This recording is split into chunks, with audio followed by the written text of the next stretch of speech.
I don't think we have seen Shakur face anyone higher than who he's gonna face next, and that's of me. So, I definitely, commend him at least for stepping up to the plate. But I think it's time. I think it's really that time for him to really take his first loss, and me whoop his ass to the point where either he quits on the stool or I knock him out. Was interesting. What did you make of his vibe overall? I think something mentally wrong with him. I don't think he's like all the way there mentally. I think he's crazy. Legit? That's my opinion. Yeah, I think he's legit crazy. I think something really wrong with him, but that's what make him dangerous. I think them the guys is the most dangerous people. Them delusional, crazy people who want to be the best and want their spot at greatness. So I gotta respect it, but I think something is definitely off. Teofimo Lopez went face-to-face with Shakur Stevenson in real time, and it immediately felt different from anything we'd seen online before. Where he talked about people are going to see my power. They talk a lot about my defense, but they're going to see my power in this fight against Teofimo. Shakur is slow. He's slow. I seen him at lightweight. I seen only highlights of his last fight with Cepeda, and he's slow. He's really slow. There's nothing more to it than that. Like even if they're not friends, but they know each other like that, one of two things always happens. Okay. Either it's a sparring session, or it's brutal. This ain't gonna be no sparring session. This is not gonna be no sparring session. What's it gonna be? He's coming to win. I'm coming to win. I guarantee you that. I'm coming to conquer. You're not conquering. Tell us. You're not. You could literally feel the switch flip when Teofimo said, "This isn't Twitter fingers anymore. This is rent-due boxing." He brushed off the online back and forth with a laugh and basically said, "Yeah, we've been throwing shots on social media. Now let's throw them where it actually matters." That energy hit because it didn't feel rehearsed or promotional. It felt like someone who's done typing and ready to fight. Shakur is a very talented, skillful, technique fighter. Yeah. Can't take anything away from it. However, scared to get hit. Scared to get knocked out in front of the world. Scared to get touched up in front of the world. Are you saying that off of the last fight or just in general? In general. In general. Yeah. In general. Me and Shakur sparred before. We did 3 rounds, and it was just light work. And me trying to figure out his jab. Does he have a good jab? Yeah, he does. But once you pass his jab, it's game. Yeah. It's food. It's lunch food. To his credit, Teofimo even gave Shakur a bit of respect, though it came wrapped in edge. He acknowledged that Shakur jumping straight to 140 without tune-up fights takes guts and shows he's willing to leave his comfort zone. But you could hear the follow-up loading like a power punch. Teofimo flat out said he's handing Shakur his first loss and that the fight won't go the way Shakur expects. That's classic Teofimo, confidence that borders on delusion, but that's always been part of his DNA. He believes he's the guy who comes straight at you, no hesitation. He's just coming right to the guy, and that's me. The king of the 140 division, super lightweight division, that's Teofimo Lopez. And, he's willing to step up, get out of his comfort zone, and yeah, I give him that. However, it's not gonna happen. I would love to, and I see myself giving him his first loss in his professional career. Teofimo Lopez says that he's going to fight Shakur Stevenson dirty. Stylistically, when you see a fighter like him, it is not illegal to do certain punches and throw certain punches or hit certain areas. I heard that concept from an icon. That's depending on how masterful he is. You have to be dirty. You gotta be rough. You have to use the elbows, head, bending up. You have to use everything. This guy, as far as his style is concerned, this guy is a master. Then he really threw the grenade. Teofimo said that fighting Shakur means you have to make it ugly, because trying to out-chess the chess master just puts fans to sleep and leaves judges flipping coins. He completely rejected the whole best defense in boxing label. He claimed he sees holes, called Shakur slow, said his speed is overrated, and argued that no one Shakur has faced so far is on his level. I can't be too technical with Shakur. You gotta make it a little ugly. You gotta make it a little ugly. If you try to be too technical with Shakur, it could be too long of a weighted chess match. Certain people don't want to see that. They don't want to see pop shots. They want to see good action. I don't think, for me, I don't see Shakur having the best defense in boxing. However, others can attest that. So, I just can't wait to really show the flaws that I see in Shakur Stevenson and, really putting that to the test when that time comes. Right on cue, Shakur fired back with that calm, controlled menace. Lines like, "Speed doesn't need hype. It shows up on time," hit harder because they weren't loud. He added that everyone sees flaws until they start missing. And honestly, that quiet confidence can be scarier than shouting. Teofimo talking about forcing a quit or a knockout after finding his fire again, especially after Times Square, sounds wild, but that's the space he lives in mentally. And though Shakur Stevenson is no Floyd Mayweather, he is considered probably the most superior, technically sound boxer in the world. So with Teofimo Lopez saying, hey, I'm going to do things that people may think is dirty, but it's legal. I can't fight in a very sound sportsmanship manner. I have to create chaos. And maybe Shakur Stevenson, maybe he can't operate in the chaos. And that kind of belief is exactly what makes fights dangerous.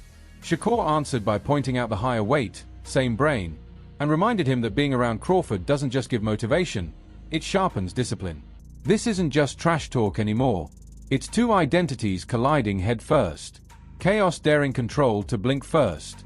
And someone's confidence is absolutely getting tested in real time. Crawford in the past, and you know, Crawford stated, "Oh, you want to get to me?" Yeah, but he fight really Shakur wanted to first. fight Crawford, and we're gonna call him out after we beat up his boy. You know, So that's the game plan. That's Even the though game you guys plan. have, even if he requires you, well, he guys ain't go gonna up. fight us, man. He ain't gonna fight us, man. We've been chasing this guy for the longest. My son is even willing to go up to 160 to fight him. You know, listen, speed kills. You know what I'm saying? Speed kills, and that's why we're gonna beat Shakur. He ain't faster than us, and we're gonna catch him. We're gonna catch him. After Teofimo and Shakur spent all that time trading confidence like currency, Robert Garcia stepped in and quietly grounded the whole conversation. He reminded everyone that hype doesn't win rounds, decisions do. Garcia called it a great matchup, and I liked how he didn't oversell it, because when a trainer like him says great, he really means dangerous for both sides. He acknowledged Teofimo's big wins and Shakur chasing history as a three-division champion moving toward a possible fourth, then pivoted to what fans often overlook, heart and intelligence. Teofimo has had some great performances, great wins. Shakur is also a three-division champion going for his fourth. You know, unbelievable talent. It's a fight where you know, we're gonna see talent from both, but we also have to see heart. That who has that heart to become the man. Garcia made it clear this fight isn't about who looks flashier on Instagram.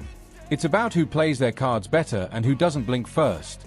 That's such a coach answer it almost stings, especially when he admits this might not be wild chaos, but could still have everyone on their feet. That's real boxing language. Some fights feel tight, like a wire pulled to its limit, where every jab feels like it could change the entire night. I'm with him on that. This is not a fight where mistakes disappear, they get punished. And Garcia saying it comes down to who's smarter and who makes fewer errors fits perfectly with everything we've been circling from the start. If Teofimo comes in at his best, because we've seen some great performances, but then we've also had those questions about Teofimo's mind, mentality in boxing, his future. So hopefully we get the best Teofimo, the Teofimo that wants to be the best in the world, because we know Shakur is one of those. Shakur always comes in as best he wants it. Teofimo thrives when chaos bends in his favor. Shakur thrives when chaos isn't even allowed into the room. That contrast matters, and so does the timing. This is something we don't get often. Two elite fighters meeting in their prime. No excuses. No 5 years too late narratives. Just peak versus peak. I also caught Robert Garcia subtly reminding everyone that heart matters just as much as IQ, which is an important note. Even chess matches require nerve when the clock starts running down. This fight isn't about dominance. It's about composure under pressure. And without raising his voice, Garcia basically told you that whoever controls their emotions better might walk out with everything. That fight's gonna be more about who's smarter, who plays the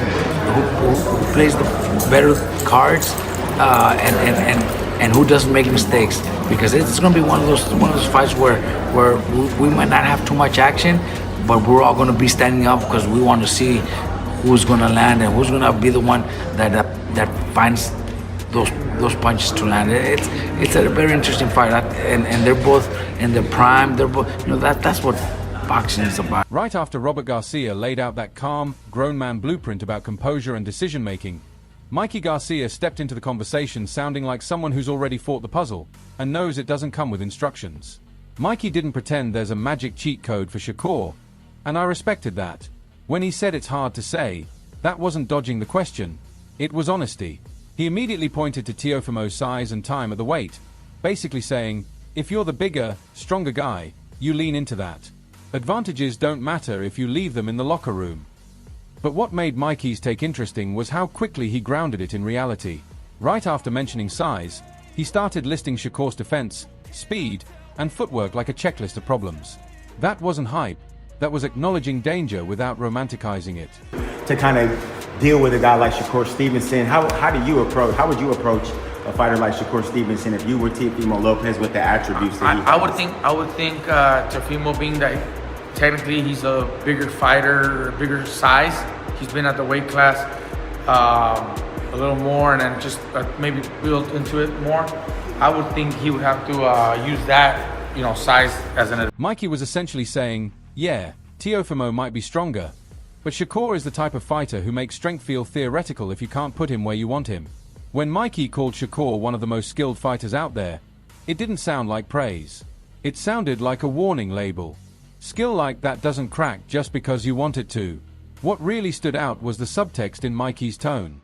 He wasn't talking about power shots or highlight moments. He was talking about mentality, about whether Teofimo is disciplined enough to fight like the bigger man instead of trying to outfight a specialist. That's the real question. We all know Teofimo has the tools. Mikey is quietly asking whether Teofimo can stay patient enough to apply pressure without rushing himself straight into Shakur's traps. It's not about bullying. It's about controlled authority. Mikey isn't saying Teofimo can't win. He's saying if Teofimo wins, it'll be because he commits to who he is, physically and mentally, not because he tries to be cleverer than a guy who lives off clever. That's a subtle take, and those usually age the best. I would think he would have to use that, size as an advantage. But it's hard to say because, Shakur Stevenson's so fucking good at what he does. Defense is on point, speed is on point, footwork is on point. And he's really one of the best skilled fighters out there. So it's hard to say, oh, this is what you gotta do. No, it ain't easy, trust me.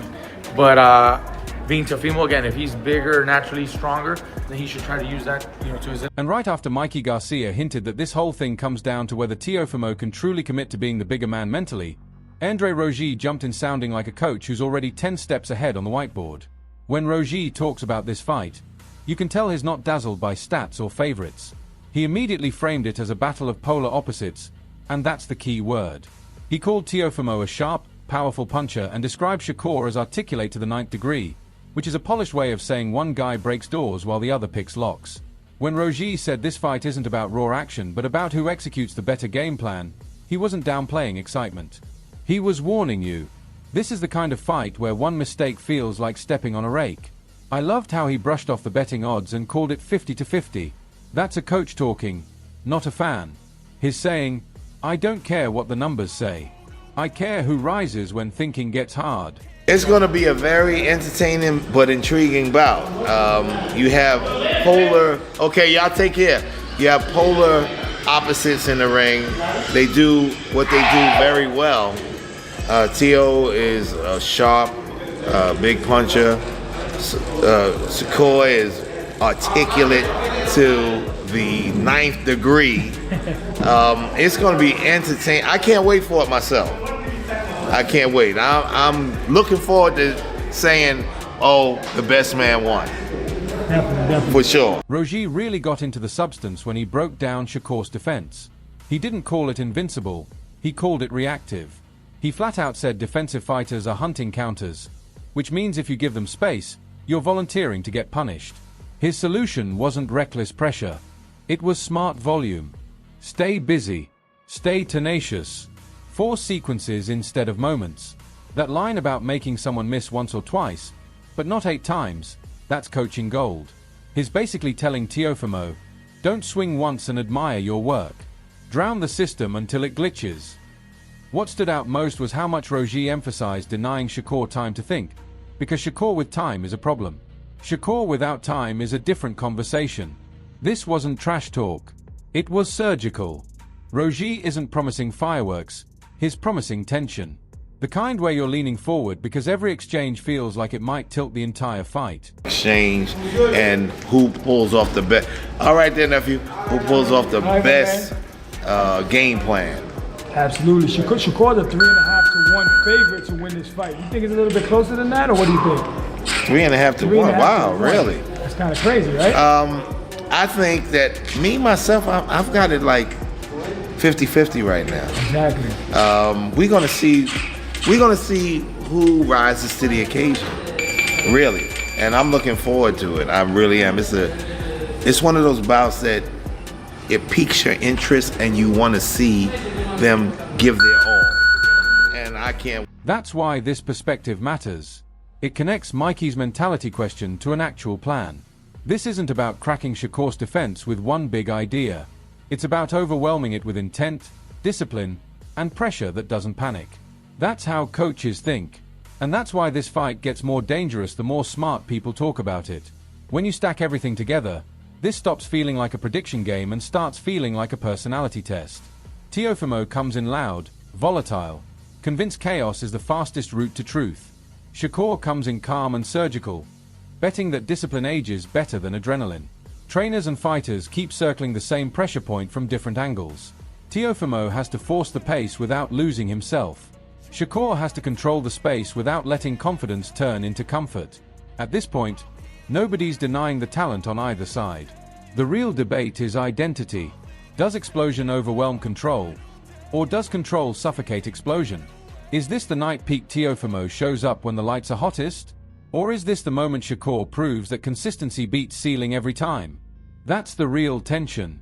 And that's why this fight matters beyond belts or odds. The thing you have to remember about defensive fighters is that they are looking to set up a counter. That's what most defensive fighters do anyway. And he can't wait for those things to happen. He has to be busy and he has to be tenacious. That's how he can stay ahead of the defense. Because if you make me miss once, you make me miss twice. If I throw 5 more, it's very difficult to make me miss 8 points. Now I want to hear from you. When everything tightens up, who do you trust? The guy who can give you 50 on the right night, or the guy who gives you 25 every single time? Drop your take in the comments. Let's really talk about it. And don't forget to like, share, and subscribe to Boxing Headquarters. I'll catch you in the next one.